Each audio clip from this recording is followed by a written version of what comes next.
Thomas Frank snubbed on the pitch, and record low XG. We'll be dissecting another gloomy week in the world of Tottenham Hotspur, right here on the Crowing Cockerel Podcast.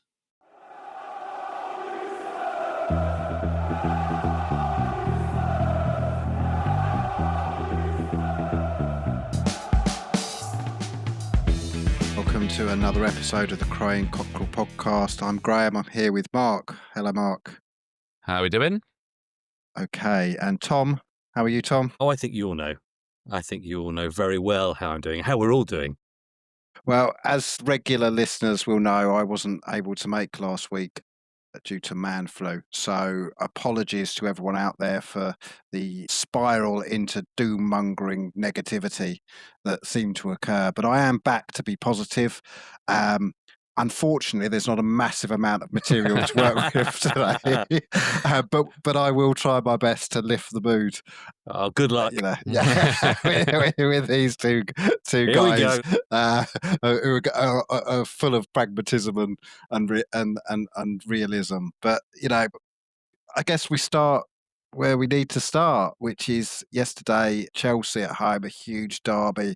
Mark, you hate Chelsea possibly more than anyone. It's the biggest derby for you, and we didn't even.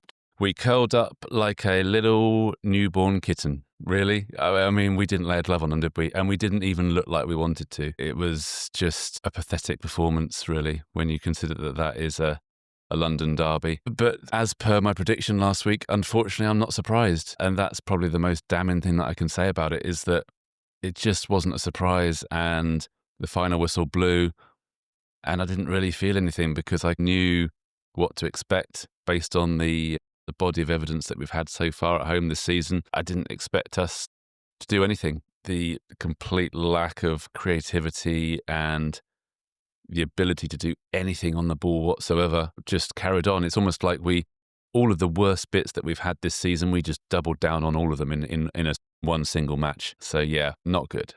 That for me was actually the worst thing about that game, because obviously, last week we've had a bit of doom mongering, and we've had moments already this season where we've looked at the performances and gone, this is nowhere near good enough, and expecting an improvement because the failings were so clear. You go back to the Bodo Glimt game where we were pretty dreadful, but at least in that game at the end there was a bit of fight, there was a bit of effort, but it didn't feel like the fight and effort was there at all. But just looking at the performance, the effort from the players, the number of mistakes, we've been talking about the missed passes or the lack of forward passes. I don't know how high the error count was for that match, but it felt like we were continually missing our passes, under-hitting a pass consistently. I mean, for their goal, I mean, when you say continually under-hitting a pass, how many times was that in that lead up to that goal? Around just 3 or 4 at least.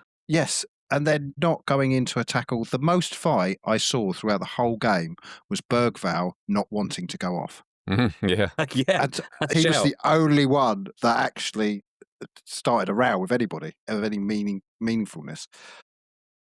Can we just point out that actually, again, without Vicario, probably would have been worse? Yeah. So that thing we were saying in the last few episodes, where if it's your keeper that are putting in the best performance, that's damning and enough statement, isn't it? So, well, it's 3 games in a row, and he's been our player of the match. Yeah, and it's exactly that, Tom. Yeah, it's exactly that. It's that when that starts happening, you've got problems. Yeah, I think everything that Mark said right at the top of the recording around everything bad being manifested in one game.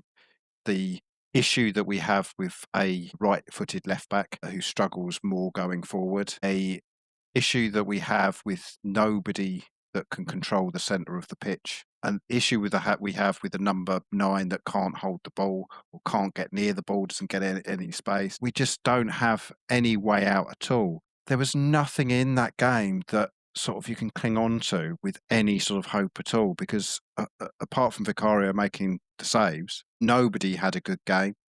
But one of the first messages I sent to you guys after the game was, I wonder what we're going to talk about in this pod that is different to what we've been saying for the past few weeks, because unfortunately, everything we've been saying is coming true. Yeah. When you look at, we've been talking about, Graham, I think you were the first one to say the way we're playing is not sustainable. We were trying to kid ourselves saying, yeah, but we're third in the league, we're fourth in the league, we've scored so many goals. But you said it, the way we are playing is not sustainable, and this week has shown it. And then the other thing that I know I said a week or two ago, I don't know what our plan A is. I know we always hammered Ange for not having a plan B. I don't know what our plan A is. I have no clue what we're supposed to be doing, but whatever it is not working. It's really worrying, I think, that, that it felt like those players couldn't get up for the game. And it's just disappointing because that's not going to do the morale of the team any good, especially when we've still got sort of quite a few young players and new players in that squad. I think there were three things that I wanted to bring up about that game, really. The first one, as we've been saying for weeks, is just that the lack of creativity, and finally we had some actual data and evidence come out in the form of the record low XG that we managed to achieve, 0.05. It's pretty damning, isn't it? I mean, that data has been going since 2012. And I was looking back, actually, and the Bournemouth game, we had a 0.12. It's a good illustration of where we're at the moment. I mean, we don't look like we're going to create chances. We don't move the ball fast enough at the top end of the pitch. We don't stay at the top end of the pitch for any length of time. We're certainly a transitional team. And fair play to Chelsea.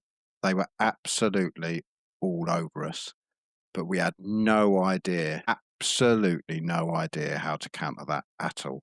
This wasn't full strength Chelsea. It wasn't Chelsea with easily their best player.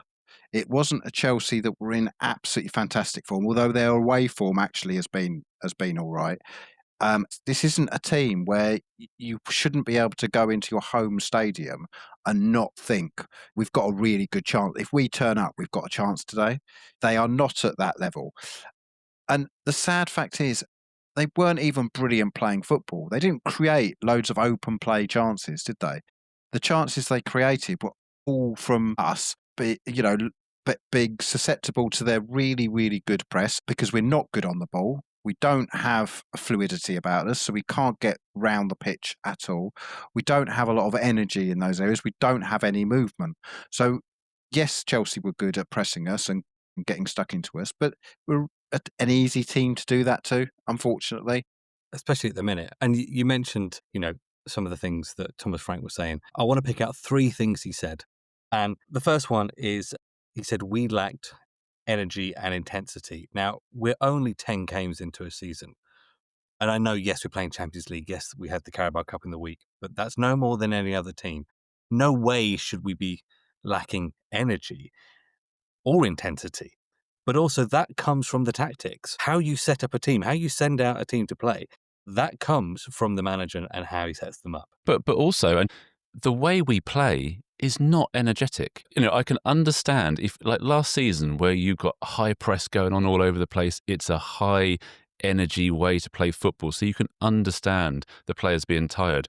We don't do that. We move back into a solid block, and then we look to patrol that middle of the pitch. We're not going out and doing a high press. We're not sprinting down and closing down players all through the pitch. So I'm sorry, but to suggest that we are lacking energy and intensity, why? There's no reason why we should be doing that. It's ridiculous. Absolutely. And if he followed that up by saying slow or fast, it wouldn't have mattered no matter what.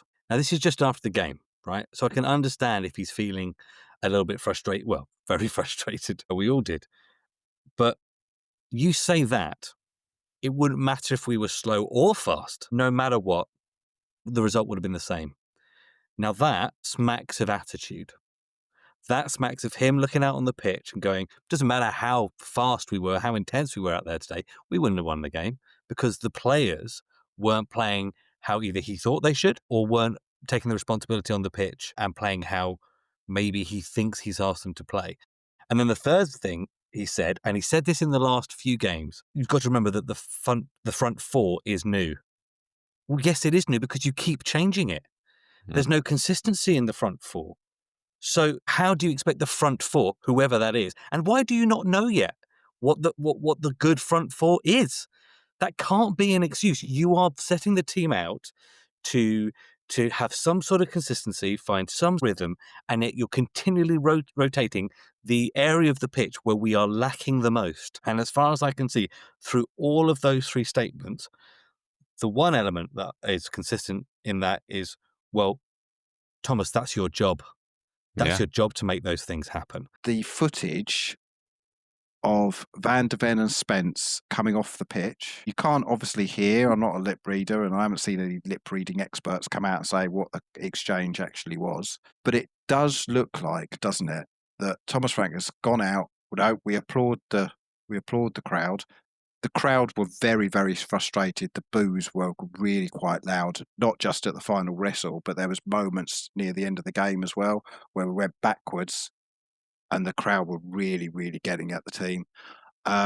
Whether they've gone, I don't think the atmosphere is one that you go round and applaud the support, or whether it was more pointed at this isn't working. You're asking us to play backwards all the time, and it's rubbish, and we're getting it in the neck because we're doing what you're telling us to do, and the crowd are on our backs all the time.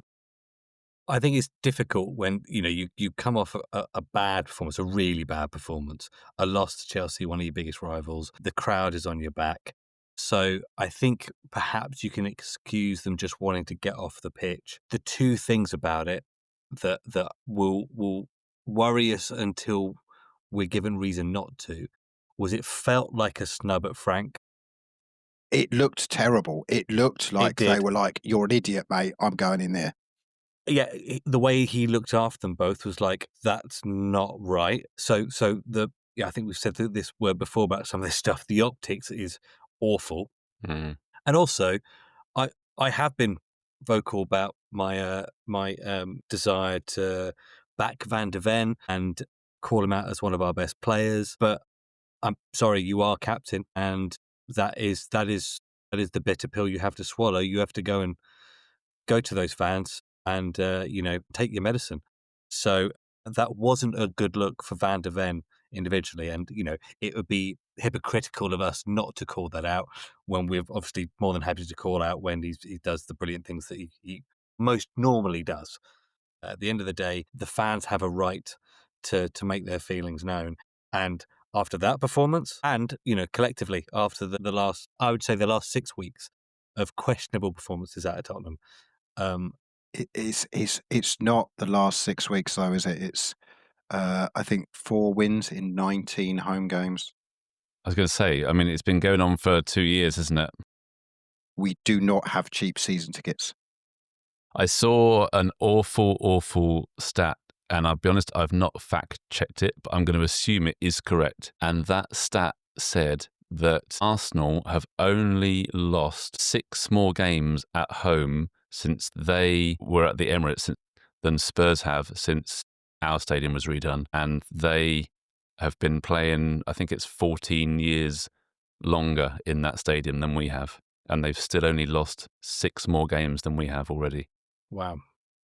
Yeah, so we've been in since 2019, haven't we? So yeah. So they moved in 2006 today.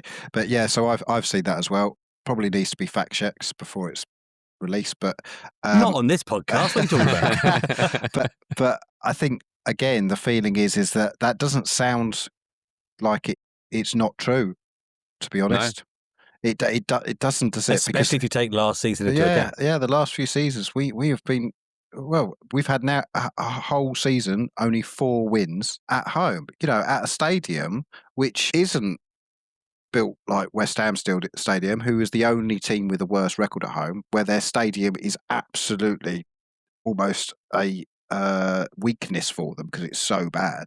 We've got still, I believe, the best stadium in the country. It's built to be a cathedral for football, and when it's good, It is absolutely fantastic in there. The atmosphere is incredible. The Bodo Glimt semi-final atmosphere, absolutely amazing. And I think you do notice in these bigger capacity stadiums, when it's quiet, it's worse, isn't it?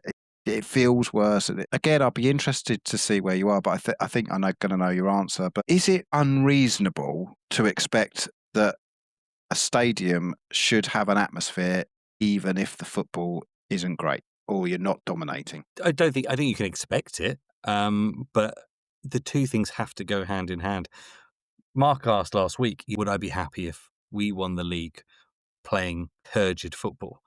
And in the end, I think it's quite an easy thing to answer because Spurs haven't won the league in so long. Yes, please, thank you very much. You only get there if you continually get results. So you have something to celebrate. But if you're seeing no fight, if you're seeing no creativity, if you're seeing no spark, the fans absolutely have every right to make their feelings known. They don't have to come and support the team if the team is not doing enough to warrant that support. That's your choice as a fan. We've not talked at all about the Newcastle game. Again, it was very much a copy and paste. We lost. We went out with a bit of a whimper. But in the second part of that first half, probably for 20 minutes, I would say, it's the first time that I've seen us this season actually play like a team that wanted to go after that opposition. We were putting in a high press, we were chasing, we were harrying, and surprise, surprise, as soon as we did that, Newcastle looked uncomfortable on the ball. Newcastle gave the ball away. We were able to keep the ball in their half and put them under pressure. We created a couple of chances, and it was exciting to watch. So we can do it. And I was watching it and going, well, where's this been? And obviously we didn't score, but at least it looked like we wanted to be in the game. We had a bit of fight and we were actually going to contribute to the game in a way that we haven't been doing in recent games. Yeah, those little passages of movement, especially in the middle between Sarr, Bergvall, Xavi, there were some really nice moments. Yeah. And look, we went 1-0 down in that first half. If the game had ended there, even though we would have lost, we lost anyway, but even though we would have lost at that point, I would have come out of that game with more positivity. But the second half completely sucked any life out of the brief moments of joy we got in that first half because we just didn't recreate it after that. Let's flip this round and try and dig ourselves or clamber back out of this pit that we're falling into of despair, because there is so much that can improve, isn't there? You would think that Thomas Frank is not an idiot. He's a very, very highly thought of coach.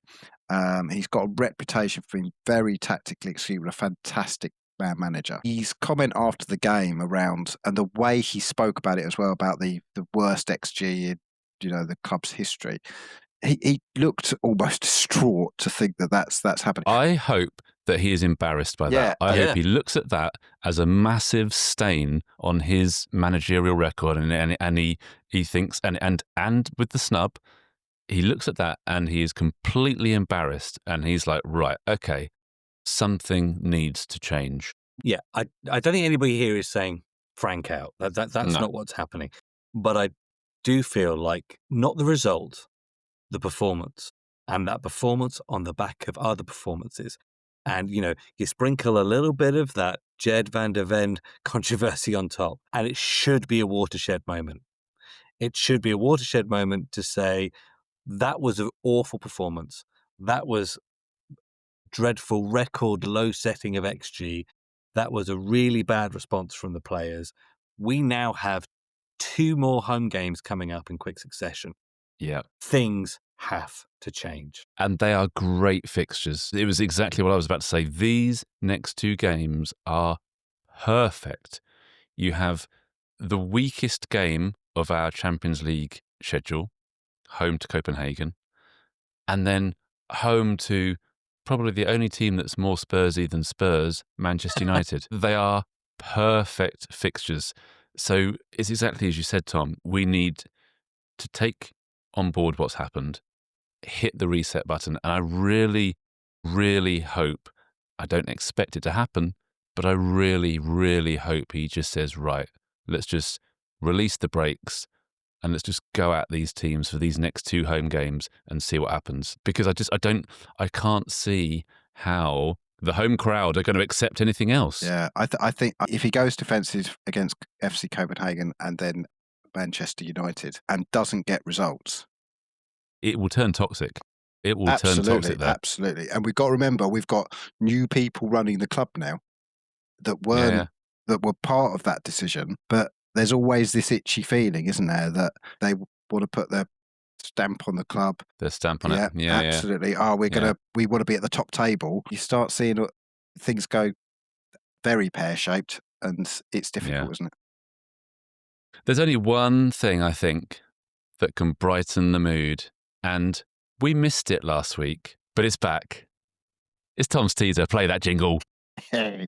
Tom's teaser. Yes, let's try and find a little bit of joy here. I'm going to try and take you back to a moment where we did actually beat Chelsea. That's right. We're talking the 26th of February, 2023. We're talking the 2-0 win at the Tottenham Hotspur Stadium. Can you guys remember the goal scorers? You don't get any points for this, by the way. Ollie Skip and... I mean, just say the name. Harry Kane. There we go. I mean, even if you didn't know, just say Kane. What I want you to do is I want you to name the 11 players who played in that match. Now, I'll let you have the subs if they came on, but I want you to name a team of 11 players that played in that match. I'll give you a couple of minutes to get those 11 names down. Right, so you've both got your 11 players. How we're going to do this, and we'll start with Graham.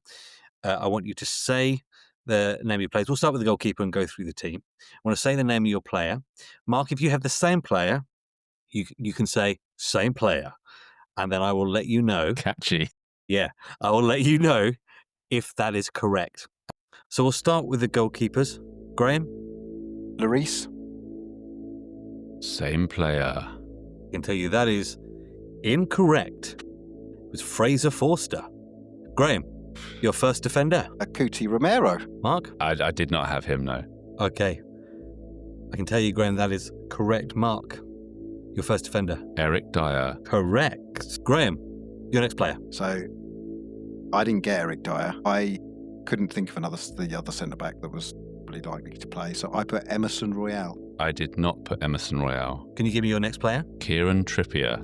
It's another point to Graham. No Kieran Trippier. I told you, I can't think of any other players post-Poch. Graham, your next player.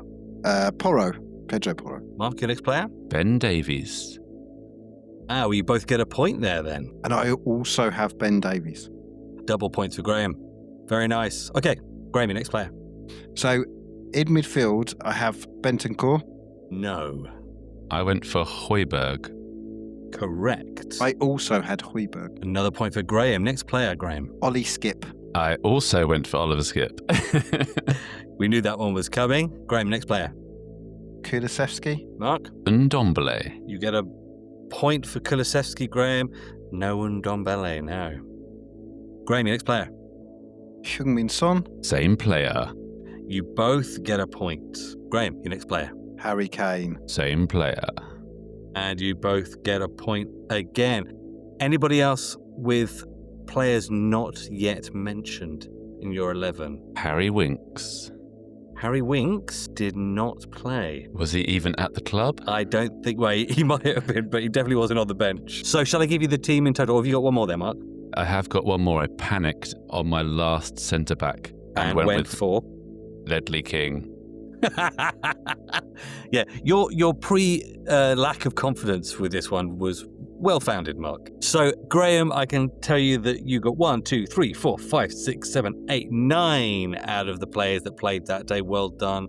Mark, 1, 2, 3, 4, 5, 6. Sadly, that does mean that Graham is this week's winner of Tom's teaser. A really good win that day, and an even better win for Graham today, which takes the Tom's teaser score to Graham 4, Mark 3. Tom's teaser.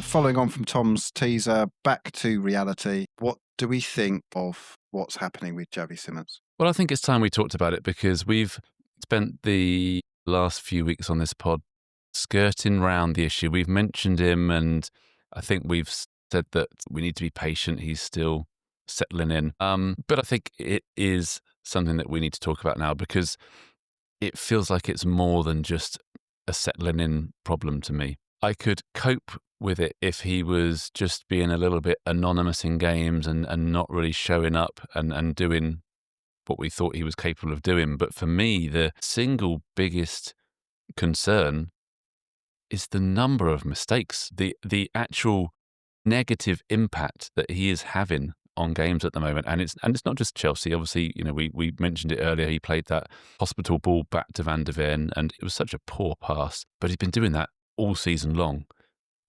Under hitting balls, over hitting balls. He played in the Newcastle game.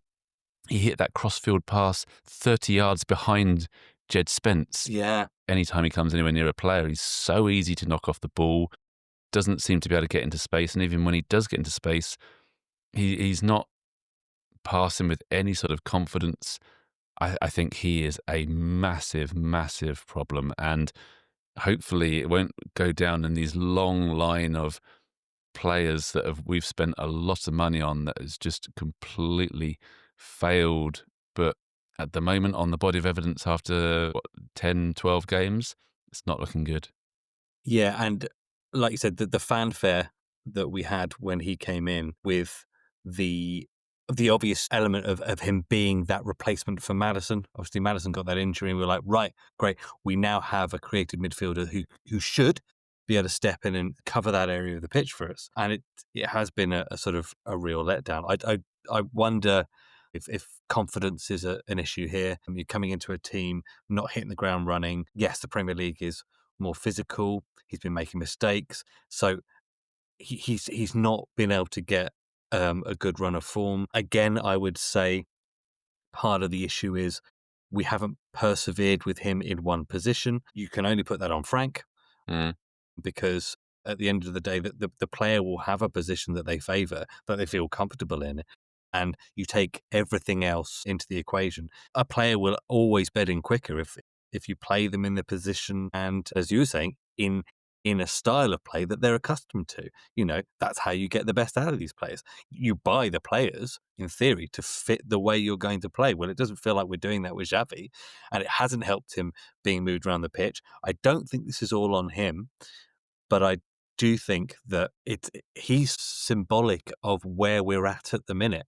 It's that sort of that watershed moment against Chelsea where everybody's looking at Frank going, why are you doing this and why are the players playing this way? You could encapsulate that into Xavi. Why are you playing this way? Why are the things that you're trying not coming off? Where's the creativity we were expecting? We were talking before about sort of the negativity from the stands. I don't think it should be all on his shoulders. I think that'd be incredibly unfair. But it's a worry when he was brought in to be a creative outlet, and at the minute we just haven't seen it. So a couple of things with him. He's only 22 for a start. His only consistent football has been PSV, where he had 34 appearances and scored 19 goals. So that's a good return. That's a good return, isn't it? And then RB Leipzig, where first season he was on loan, 43 appearances and 12 goals. Second season, 15 appearances and 6 goals, and then he's come to Spurs. So, he's still very young, though that output to me suggests that he is a forward midfielder. He is not a sitting midfielder. Absolutely not. We do not want a player like that ending up in positions like he was having to do fill-in against Chelsea. You want him on the ball, top end of the pitch, but he's not getting it enough at the top end of the pitch. He came on against Brighton, didn't he? And was really dynamic and really forward-thinking, and I think that's seen as his best performance. And he doesn't seem to be up to speed with the intensity of the Premier League yet, which I think is absolutely fair, because he's not, as you say, Tom, he's not being, exactly being put in the team as a consistent run. But also, I do sort of have the same worry with Mark, is he another Ndombele? He's just not suited to the Premier League.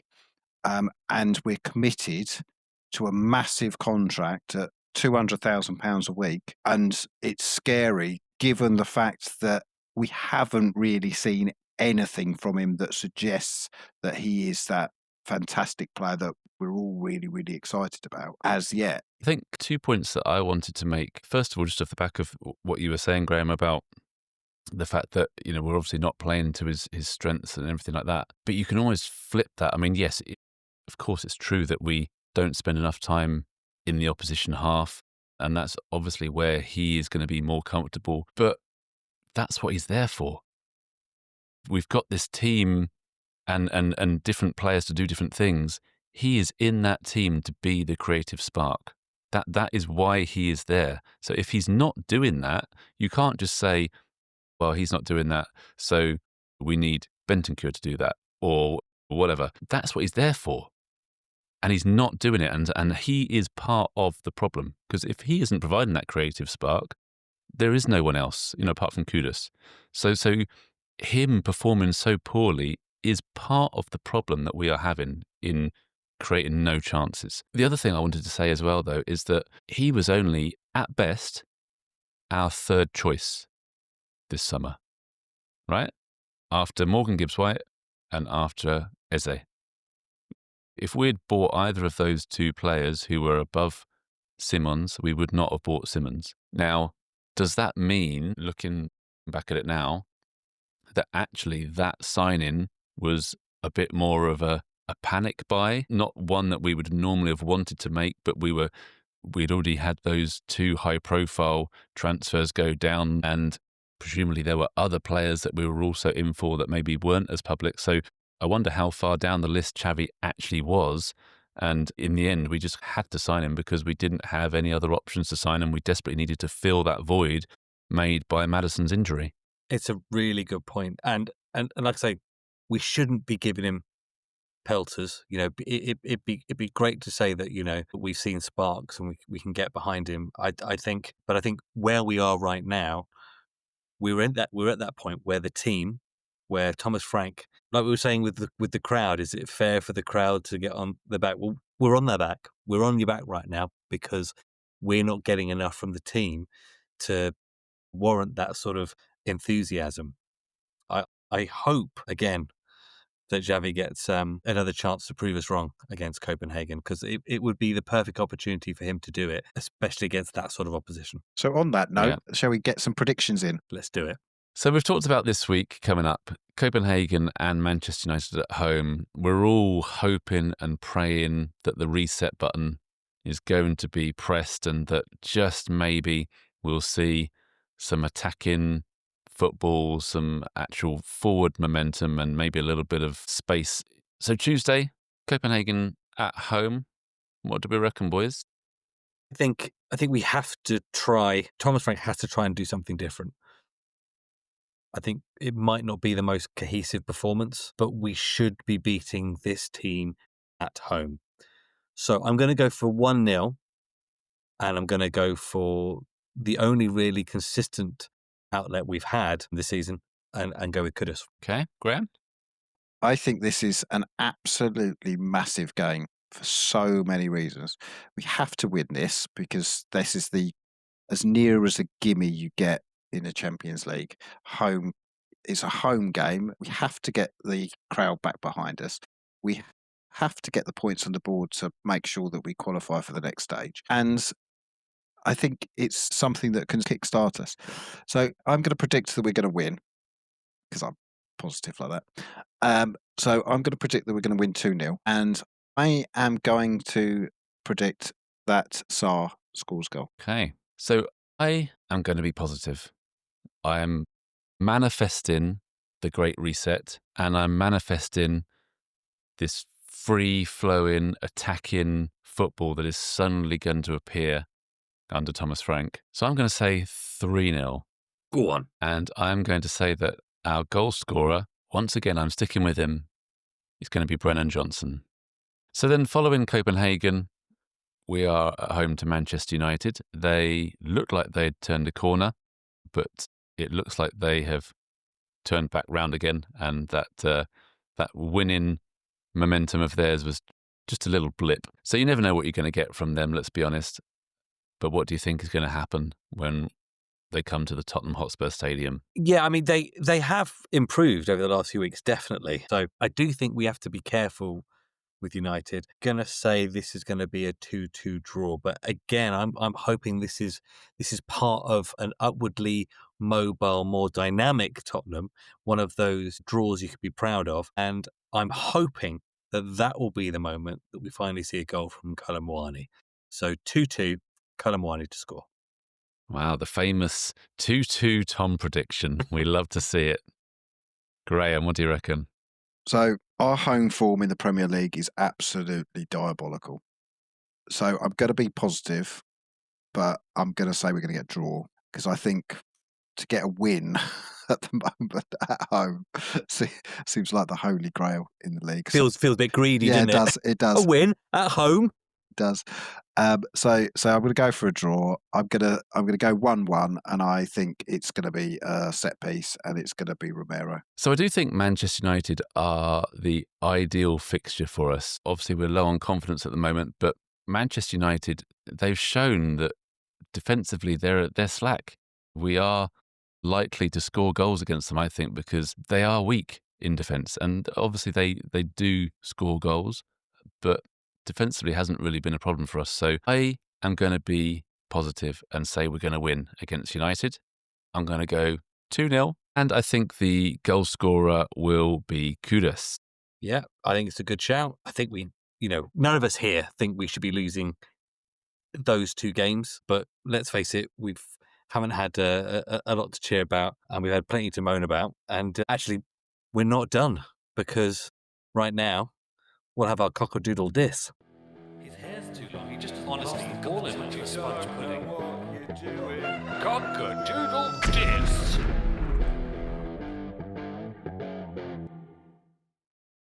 Right then, Graham, I think you've got one this week, haven't you?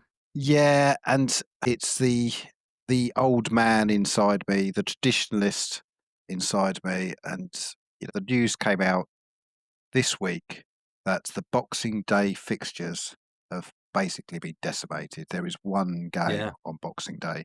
The reasoning behind not having a Boxing Day fixtures is because of the broadcasting agreements. Apparently, the broadcasters, in their contracts, must have so many weekend games. Boxing Day isn't on a weekend; it's on a Friday, which means that without moving the fixtures, it means the broadcasters won't get their fill. Now, whatever the reasoning behind that, I just think it's another thing that is taking away from the match-going fans. It's a huge thing in English football to have Boxing Day fixtures. It goes back over 100 years. It was the day off for people. You go and to sport, on Boxing Day, people go and watch rugby or football, whatever it may be. And it's just chipping away again at the fabric of what makes football the national sport here. And again, 8 o'clock on Boxing Day. The one game is at 8 o'clock on Boxing Day. So public transport is going to be an absolute nightmare. We don't want fans, to have any affordability to go to football. We want to charge them through the nose. We want to make the kickoffs at ridiculous times, and we want to make it as hard as possible to get there. And all it's going to do is be another plate on the table of football eating itself, and eventually something's going to go bang. It may not seem a big deal, but it's just another thing that makes it one step nearer to eating itself from within for me. There has been some pushback on this, but I think I'm surprised about the lack of noise it's made. They made the announcement. There was a lot of huffing and puffing, but I was expecting to see more from fans groups coming out, and this one feels like it's been slipped under the door. It's just yet another example of fans being completely at the bottom of the pile of priorities when anything in football is being arranged. And as you say, that can't be good for the future of the game. Yeah. I kind of feel like we've needed this session together to just sort of share the pain And we've spoken about the pod being actually quite a good sort of counselling outlet for us. Therapeutic. Absolutely. I mean, it just goes to show, doesn't it, how bad we've said a watch Spurs are, and certainly we have been this weekend. But still, the thought of a whole Boxing Day without watching even that is still more frightening. You would rather 2 hours of turgid rubbish than another game of Uno. Trivial Pursuit. Absolutely, yeah. Well, look, at least we can all agree that right now it feels like the only way is up. Absolutely. Yeah, let's hope so. Let's push that reset. Let's bring an end to the pain and misery that is being a Spurs supporter. And let's just hope that something is going to change, because, yeah, it feels like it can't get much worse. Come on, you Spurs. Let's do this. Come on.